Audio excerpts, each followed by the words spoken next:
আসসালামু আলাইকুম। সংবাদে আপনাদের সবাইকে স্বাগত জানাচ্ছি। আমি ফিরোজ তোহা। শুরুতেই আরবে কেবলস সংবাদ শিরোনাম। বাংলাদেশের সর্বশেষ গুরুত্বপূর্ণ আপডেট সংবাদে আপনাকে স্বাগত। শুরুতেই সংবাদ শিরোনাম, পরে বিস্তারিত। প্রথমে জানাবো, মৃত্যুর মুখোমুখি জেনেও জামাতের নেতৃত্ববৃন্দরা বিদেশে পালায়নি বললেন এটিএম আজহারুল। জামাত ইসলামের কেন্দ্রীয় নির্বাহী পরিষদ সদস্য এটিএম আজহারুল ইসলাম বলেছেন, কোরআন বিরোধী ফ্যাসিস্ট হাসিনা সরকারের অধীনেই আমাদের প্রথম সারির নেতারা বিনা অপরাধে ফাঁসি দেওয়া হয়েছিল। মৃত্যুর মুখোমুখি জেনেও নেতৃত্ববৃন্দ দেশেই ছিলেন। ইসলামী আন্দোলনের কর্মীরা মৃত্যুকে ভয় পায় না বলেই আন্দোলন মুছতে পারেনি পলাতক ফ্যাসিস্ট হাসিনা। পূর্বে বিরোধিতা করে অনেকেই ধ্বংস হয়েছে, এখন আওয়ামী লীগের দোসরেরাও ধ্বংস হচ্ছে। এরপর জানাবো, বিচারের ডেডলাইন ছাড়া নির্বাচনের ডেডলাইন জুলাই যোদ্ধারা প্রত্যাখ্যান করবে। বাংলাদেশ জামাত ইসলামের কেন্দ্রীয় কর্মপরিষদ সদস্য ঢাকা মহানগর দক্ষিণের সেক্রেটারি ডক্টর শফিকুল ইসলাম মাসুদ বলেছেন, গণহত্যার বিচারের ডেডলাইন ব্যতীত নির্বাচনের ডেডলাইন দিলে জুলাই যোদ্ধা ও শহীদ পরিবার সেই নির্বাচন ঘৃণাভরে প্রত্যাখ্যান করবে। আজ বৈষম্যবিরোধী ছাত্র আন্দোলন আয়োজিত জাতি গঠন বাংলাদেশ 2.0 অনুষ্ঠানে বিচার সংস্কার ও নির্বাচন শীর্ষক আলোচনায় তিনি এসব কথা বলেছেন। এদিকে বোয়িং কেনার বিষয়ে যুক্তরাষ্ট্রের অবস্থান জানালেন বাণিজ্য উপদেষ্টা। বাণিজ্য উপদেষ্টা শেখ বশিরউদ্দিন বলেছেন, বাণিজ্য আলোচনার সময় একবারও 25টি বোয়িং কেনার ব্যাপারটি যুক্তরাষ্ট্র গুরুত্বর সঙ্গে নেয়নি। এ বিষয়ে আমাদের মধ্যে কোনো আলোচনা হয়নি, কিন্তু বাংলাদেশে দেখছি বিভিন্ন দালাল চক্র মিডিয়া এ বিষয়টি নিয়ে বারবার অন্তর্বর্তীকালীন সরকারকে বিপাকে ফেলার চেষ্টা করছে। এদিকে জমি দখল নিয়ে দুই পক্ষের সংঘর্ষে গুলিবিদ্ধ সহ আহত 10। সাতক্ষীরা শ্যামনগরে বিরোধপূর্ণ একটি জমি দখল নিয়ে দুই পক্ষের মধ্যে সংঘর্ষে 5 জন, গুলিবিদ্ধ 10 জন আহত হয়েছে। বিকেলে উপজেলার রামজীবনপুরের কেয়াতলা এলাকায় এই দুর্ঘটনা ঘটে। গুলিবিদ্ধ 5 জন হলেন রামজীবনপুর গ্রামের আব্দুল মালেক গাজী 50, আরিফুল ইসলাম 15, আমিনুল ইসলাম 28 ও কেয়াতলা গ্রামের আবু সাইদ 15 ও আবদুল্লাহ আল মামুন 35। এবং সর্বশেষ জানাবো, ঘুষ দেওয়ার অভিযোগে কলম্বিয়ার সাবেক প্রেসিডেন্টের 12 বছরের কারাদণ্ড। একজন সরকারি কর্মকর্তাকে ঘুষ দেয়া এবং আইনের অপব্যবহার করার অভিযোগে কলম্বিয়ার প্রাক্তন প্রেসিডেন্ট আলভারো উরিবেকে 12 বছরের কারাদণ্ড দেওয়া হয়েছে। তবে কারাগারে আটক রাখার পরিবর্তে তাকে আপাতত গৃহবন্দী করে রাখার নির্দেশ দিয়েছে আদালত। এ অবস্থায় তিনি বাড়ি থেকে বের হতে পারবেন না। প্রিয় দর্শক, এতক্ষণ শুনছিলেন সংবাদ শিরোনাম, এবারে বিস্তারিত। তবে তার আগে বন্ধুরা, অনুরোধ থাকবে সংবাদটিতে একটি লাইক দিন। এই চ্যানেলে আপনি নতুন হয়ে থাকলে আমাদের সংবাদটি দেখতে দেখতে চ্যানেলটি সাবস্ক্রাইব করে রাখুন। কমেন্ট করে বন্ধুরা আপনার মূল্যবান মতামত জানিয়ে দিন আপনি বিশ্বের কোন দেশ থেকে বা বাংলাদেশের কোন স্থান থেকে আমাদের সংবাদটি দেখছেন এবং শুনছেন। আর বন্ধুরা, এই সংবাদটি আপনার সোশ্যাল মিডিয়া ফেসবুকে শেয়ার করে বন্ধুদেরও দেখার সুযোগ করে দিন। এবারে বিস্তারিত। আর কমেন্ট করে জানিয়ে দিন এই সংবাদটি আপনি বিশ্বের কোন দেশ থেকে বা বাংলাদেশের কোন স্থান থেকে শুনছেন এবং দেখছেন। এবারে বিস্তারিত। মৃত্যুর মুখোমুখি যেন জামাতের নেতৃত্ববৃন্দরা বিদেশে পালায়নি বললেন এটিএম আজহারুল। জামাত ইসলামের কেন্দ্রীয় নির্বাহী পরিষদ সদস্য এটিএম আজহারুল ইসলাম বলেছেন, কোরআন বিরোধী ফ্যাসিস্ট হাসিনা সরকারের অধীনে আমাদের প্রথম সারির নেতাদের বিনা অপরাধে ফাঁসির দড়িতে ঝুলানো হয়েছে, মৃত্যুদণ্ড দেওয়া হয়েছে অনেককে। অবস্থায় আমরা কোনোভাবে এই ফ্যাসিস্ট শেখ হাসিনার আদর্শকে আমরা মানিনি বলে আমাদের প্রকাশ্যে ফাঁসির দড়িতে ঝুলিয়ে দেলোয়ার হোসেন সাঈদীর মতো অসংখ্য নেতাকর্মীদেরকে হত্যা করা হয়েছে। কিন্তু তা সত্ত্বেও জামাত ইসলামের নেতৃত্ববৃন্দ কখনোই পিছপা হয়নি। জামাত ইসলামের নেতৃত্ববৃন্দ সবসময় বাংলাদেশটাকে কিভাবে ভালো অবস্থানে নিয়ে যাওয়া যায় সে ব্যাপারে তারা সবসময় কাজ করেছে। অন্তর্বর্তীকালীন সরকারের প্রধান উপদেষ্টা ক্ষমতায় আসার পর জামাত নেতা এটিএম আজহারুল ইসলাম জামিনে মুক্তি পান, কিন্তু তাকে দীর্ঘদিন আটকে রাখা হয়েছিল। অবশেষে জামাতের এই নেতা জামিনে মুক্তি পেয়েছেন। তিনি জানান, আমাদের নেতাকর্মী যেমন দেলোয়ার হোসেন সাঈদীকে যেভাবে নির্মমভাবে তারা হত্যা করলো, আমাদের অন্যান্য নেতাদের তারা যেভাবে ফাঁসির দড়িতে ঝুলিয়ে হত্যা করেছে, এটা কোনোভাবেই আমরা মেনে নিতে পারি না।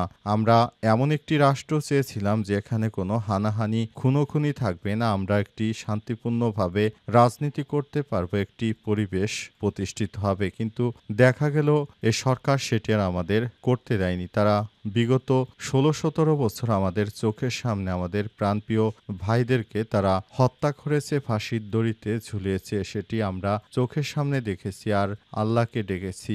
অবশেষে আমরা মুক্তি পেলাম, কিন্তু আমাদের সেই ভাইদেরকে হারিয়েছি যারা কোরআনের জন্য শহীদ হয়েছে। বিচারের ডেডলাইন ছাড়া নির্বাচনের ডেডলাইন জুলাই যোদ্ধারা প্রত্যাখ্যান করবে। বাংলাদেশ জামাত ইসলামের কেন্দ্রীয় কর্মপরিষদ সদস্য ঢাকা মহানগর দক্ষিণের সেক্রেটারি ডক্টর শফিকুল ইসলাম মাসুদ বলেছেন, গণহত্যার বিচারের ডেডলাইন ব্যতীত নির্বাচনের ডেডলাইন দিলে জুলাই যোদ্ধা ও শহীদ পরিবার সেই নির্বাচন ঘৃণাভরে প্রত্যাখ্যান করবে। আজ বৈষম্যবিরোধী ছাত্র আন্দোলন আয়োজিত জাতি পুনর্গঠন বাংলাদেশ 2.0 অনুষ্ঠানে বিচার সংস্কার ও নির্বাচন শীর্ষক আলোচনায় সব কথা বলেছেন তিনি আরো বলেন, আমরা এমন একটি বাংলাদেশ চেয়েছি, সে বাংলাদেশে কোনো হানাহানি খুনোখুনি থাকবে না। কিন্তু দেখা যাচ্ছে একটি রাজনৈতিক দল তাদের নিজেদের স্বার্থ হাসিল করার জন্য বিভিন্ন অজুহাত দেখাচ্ছে। তবে এদেশে বিচারের আগে যদি নির্বাচন হয় সেটি এদেশের ছাত্র জনতা মেনে নেবে না। শফিকুল ইসলাম মাসুদ বলেন, জামাত ইসলাম জুলাই গণ অভ্যুত্থান পরবর্তী বারবার বলে আসছে, দাবি জানিয়েছে সকল গণহত্যার বিচার ও রাষ্ট্রের মৌলিক সংস্কার শেষ করে একটি অবাধ, সুষ্ঠু, অংশগ্রহণমূলক, বিশ্বাসযোগ্য নির্বাচন দিতে হবে। কিন্তু কেউ শুধু একটি নির্বাচনের জন্য অন্তর্বর্তীকালীন সরকারের সঙ্গে দেশে কিংবা দেশের বাহিরে বারবার বৈঠক করে তারা সংস্কার কিংবা বিচারের দাবিতে আজ পর্যন্ত একবারও সরকারের সঙ্গে বৈঠক করেনি। যাদের শুধু ক্ষমতা দরকার তাদের রাষ্ট্র সংস্কার কিংবা গণহত্যার বিচারের বিষয়ে মাথা ব্যথা নেই। তিনি বলেন, এদেশে এত মানুষ শহীদ হয়েছে, তারপরও তাদের কখনো একটাবার অনুশোচনা নেই। তারা শুধু কখন নির্বাচন হবে, কখন ক্ষমতায় যাবে, প্রতিদিন এই ব্যাপারটি বলে বলে আকাশ পাতাল ভারী করে তুলছে। তারা একবারও বলল না যারা শহীদ হয়েছে তাদের কি হবে, তাদের যারা শহীদ করেছে তাদের বিচার হবে কবে। বোয়িং কেনার বিষয়ে যুক্তরাষ্ট্রের অবস্থান জানালেন বাণিজ্য উপদেষ্টা। যুক্তরাষ্ট্র থেকে যে 25টি বোয়িং কেনার কথা হয়েছিল সে ব্যাপারে একবারও আলোচনা হয়নি যুক্তরাষ্ট্রের সঙ্গে, অথচ দেশের কিছু দালাল মিডিয়া সে বিষয়টি নিয়ে বারবার সংবাদ প্রকাশ করছে। তারা বলছে যুক্তরাষ্ট্র থেকে 25টি বোয়িং বিমান কেনার কথা বলে বাংলাদেশ নাকি যুক্তরাষ্ট্র থেকে শুল্ক কমিয়েছে, কিন্তু বাণিজ্য উপদেষ্টা বললেন ভিন্ন কথা। তিনি বলেন, আমরা যে ধরনের শুল্ক আলোচনা করেছি সেখানে বোয়িং কেনার বিষয়টি একবারের জন্য আলোচনা আসেনি। সুতরাং এই ধরনের মিথ্যা প্রোপাগান্ডা ছড়িয়ে যারা অন্তর্বর্তীকালীন সরকারের প্রধান উপদেষ্টাকে ব্যর্থ বানাতে চায় তারা আসলে দেশের শত্রু। আজ গোলাম মুর্তাজা ব্যক্তিগত ভেরিফাইড পেজে একটি ভিডিও প্রকাশ করা হয়। যুক্তরাষ্ট্রের রাজধানী ওয়াশিংটন ডিসিতে অবস্থিত বাংলাদেশ দূতাবাসের প্রেস মিনিস্টার গোলাম মুর্তাজার সঙ্গে আলাপচারিতায় যুক্তরাষ্ট্রে অবস্থান করা বাণিজ্য উপদেষ্টা সব কথা জানিয়েছেন। সে সময় বাণিজ্য উপদেষ্টা শেখ বশির উদ্দিন তিনি যুক্তরাষ্ট্রের সঙ্গে একটি চমৎকার আলোচনা করে বাংলাদেশের শুল্ক তিনি 20% নামিয়ে এনেছেন, যেটি ইতিহাস হয়ে থাকবে বাংলাদেশের জন্য। কারণ এই মুহূর্তে বাংলাদেশের শুল্ক 20%, যেখানে ভারতের শুল্ক 25 ও চীনের শুল্ক 30, যেটি বাংলাদেশের তৈরি পোশাক রপ্তানিতে একটি মাইল ফলক হিসেবে দেখা হচ্ছে। কারণ যেভাবে যুক্তরাষ্ট্র শুল্ক বাড়িয়েছিল তাতে বাংলাদেশের যদি শুল্কর হার আরও বাড়ত তাহলে বাংলাদেশের একমাত্র রপ্তানি খাত বন্ধ হয়ে যেত। এতে বিপাকে পড়ত লাখ লাখ মানুষ, ফলে বাংলাদেশের অর্থনীতি ধ্বংস হয়ে যেত। জমি দখল নিয়ে দুই পক্ষের সংঘর্ষে গুলিবিদ্ধ সহ আহত 10। সাতক্ষীরা শ্যামনগরে বিরোধপূর্ণ একটি জমি দখল নিয়ে দুই পক্ষের মধ্যে সংঘর্ষে 5 জন, গুলিবিদ্ধ সহ 10 জন আহত হয়েছে। আজ বিকালে উপজেলার রামজীবনপুর কেয়াতলা এলাকায় ঘটনা ঘটে। গুলিবিদ্ধ 5 জন হলেন রামজীবনপুর গ্রামের আব্দুল মালেক গাজী 50, আরিফুল ইসলাম 15, আমিনুল ইসলাম 28, কেয়াতলা গ্রামের আবু সাইদ 15, আব্দুল্লাল মামুন 35, আটক 4 জন হলেন শ্যামনগর উপজেলার কেয়াতলা গ্রামের আশরাফুল ইসলাম 25 ও আমানুল্লাহ ইমন 23 এবং দেবহাটার সখীপুর এলাকার মারুফ হোসেন 22 এবং আব্দুল্লাল মামুন 20। নাম প্রকাশ না করা সত্ত্বে রামজীবনপুর গ্রামের একজন জানান, রামজীবনপুর গ্রামের আব্দুল গফুর সর্দারের ছেলে শাহজাহান ও তার পরিবারের সদস্যরা দীর্ঘদিন ধরে কেয়াতলার একটি সম্পত্তি প্রভাব খাটিয়ে জবরদখল করে রেখেছিল। তবে 5ই আগস্টের পর উচ্চ আদালতে রায় অনুকূলে থাকার দাবি করে এই এলাকার সোহেল রেজা সহ কয়েকজন তার পরিবারের সদস্যরা জমিটি দখল করে নেন। এক পর্যায়ে একটি বাস ও একটি সিএনজি চালিত অটোরিকশায় করে বহিরাগত সন্ত্রাসীদের নিয়ে শাহজাহান ওই জমি দখল করতে যায়। সময় দুই পক্ষের মধ্যে সংঘর্ষ শুরু হয়। এক পর্যায়ে শাহজাহানের সঙ্গে থাকা কয়েকজন গুলি ছুড়লে প্রতিপক্ষের 5 জন গুলিবিদ্ধ হন।